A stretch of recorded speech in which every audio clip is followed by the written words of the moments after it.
Hey friends, welcome back to my channel. My name is Ethan and I'm 30 years old. For the past 4 years, I've been married to a woman I thought I knew. Her name is Claire. Before that, we dated for 2 solid years. There was nothing impulsive about our relationship. We took our time, built trust layer by layer, and made the kind of plans couples make when they think they found their forever. Claire is 26, and we have a 3-year-old daughter together. Until recently, I would have told anyone that our bond was solid, unshakable even. But all it took was one night, one moment of curiosity and doubt, to unravel everything. Let me take you back about a week before the 4th of July. Claire told me her close friend Harper was throwing a party. She made it sound casual, like just another social event, and said we were both invited. Normally, we'd arrange a sitter. Same reliable girl, always dependable. Claire said she had already checked with her, but unfortunately, the sitter was booked that night. I won't lie, I was disappointed. It's not easy getting quality time together when you're raising a toddler. I had been looking forward to this event, even if just to hold her hand under the fireworks like we used to before diapers and midnight feedings. But Claire brushed off my disappointment with an understanding smile and said, "You should just stay home with Lily. I'll only be gone a few hours, and I'll bring back stories." I didn't want to seem selfish, so I told her it was fine, that I'd hold down the fort. That's when things started to feel off. I've never liked Harper, her friend. She's 3 years younger than Claire and lives like she's stuck in college. Impulsive, reckless, and always the one to push boundaries, just for fun. I never told Claire what to do or who to see, but I had warned her once. Just be careful how much of her life rubs off on you. Not everyone grows up at the same pace. The morning of July 4th, that uneasy feeling in my chest wouldn't go away. Call it intuition. Call it paranoia. Whatever it was, it wouldn't shut up. So, I did something I never do. I went through Claire's phone to find the babysitter's number. I planned to offer her extra cash, just to see if she could reconsider. My idea was simple. Surprise Claire at the party once Lily was asleep, and maybe rekindle some of that spark under the fireworks. When I called the sitter, her voice was casual. Confused. "That's weird," she said. "Claire never reached out about the 4th. I assumed you guys didn't need me." My heart thudded in my chest. It wasn't anger at that point, just cold confusion. Why lie? I thanked her, asked if she could still come by around 10 p.m. for a few hours. She agreed. I told her to keep it between us, that I wanted to surprise Claire. To cover Claire's tracks, I told the sitter we had been undecided about going out, but had finally made up our minds. Claire left at 8 p.m. sharp, dressed up more than I expected for a casual gathering.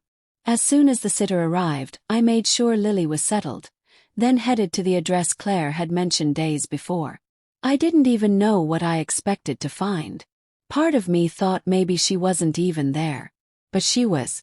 Harper opened the door with a startled look, her smile flickering when she saw me. She called for Claire, who emerged from the hallway looking like she'd seen a ghost. Red, glossy, clearly intoxicated.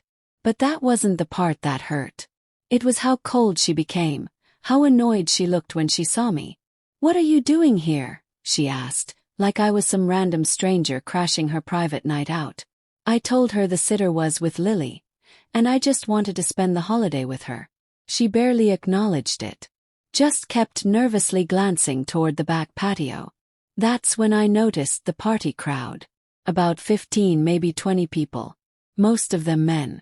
Way more guys than women. And the energy in the house was less holiday celebration, and more frat house reunion. Claire tried to steer the night back into normalcy, but her discomfort was obvious. When the group started playing a game of truth or dare, she looked like she wanted to disappear. To give her space, and myself a moment to breathe, I joined a small group of guys near the kitchen. They were friendly enough, drinking and cracking jokes. I started chatting with one of them, just casual party banter. Then, out of nowhere, I made a comment, half joking, that I was trying to figure out who at the party was single. That opened a door I didn't expect. He started listing off names. Then I pointed toward Claire, keeping my tone light. He looked over, grinned, and said, "Oh nah, she's with someone. Came with a buddy of mine. They've been seeing each other for a while now. Met at a concert, I think." I felt my stomach tighten. The timeline he described matched exactly with a concert Claire and I had gone to together a month ago. I remember she vanished during the opening act, said she was getting snacks. I thought nothing of it at the time. But now, it all made sense. That concert. Her sudden solo errands. Her out-of-town weekend for some space. Piece by piece, it formed a picture I didn't want to see. The guy kept talking. He said his friend wasn't serious with her, but they'd been hanging out a lot. He even chuckled when he called her his trophy for the summer. That's when Harper showed up, overhearing just enough to know the dam had cracked. The look in her eyes said it all. She knew. Asked where Claire was. Harper pointed outside. I found her on the patio, mid-conversation with a guy I instantly recognized from the description. He had his hand half raised like he'd been gesturing. She looked panicked the moment I stepped outside. I walked up, stared him down, and said calmly, "Hi. I'm Claire's husband." Silence. He froze. Claire grabbed my arm and begged me to leave with her. Pulled away. I turned to him and asked directly, "Did you know she was married when you got involved?" His eyes darted. Then he stammered, "No, I swear. I didn't know. She never said anything about a husband." I asked how long it had been going on. He told me. That was enough. I turned and walked back into the house. Claire chased after me, whispering apologies, but I didn't respond. I got in my car and drove home in silence. That night, after tucking Lily in and ensuring she was fast asleep, I packed a bag and checked into a nearby hotel. And that's where I'm writing this now. Alone, numb, trying to understand the pieces of my life scattered around me. I told Claire I want a divorce. No shouting. No drama. Just the truth. I've never been through a divorce. I have no idea how custody works or how to navigate co-parenting when you feel like you've been emotionally gutted. But I do know one thing. I can't stay with someone who lies that effortlessly, who treats loyalty like an option, who turns love into a convenience. This was never the ending I pictured. But maybe it's the beginning of something better. Maybe next 4th of July, the only thing I'll be celebrating is my freedom.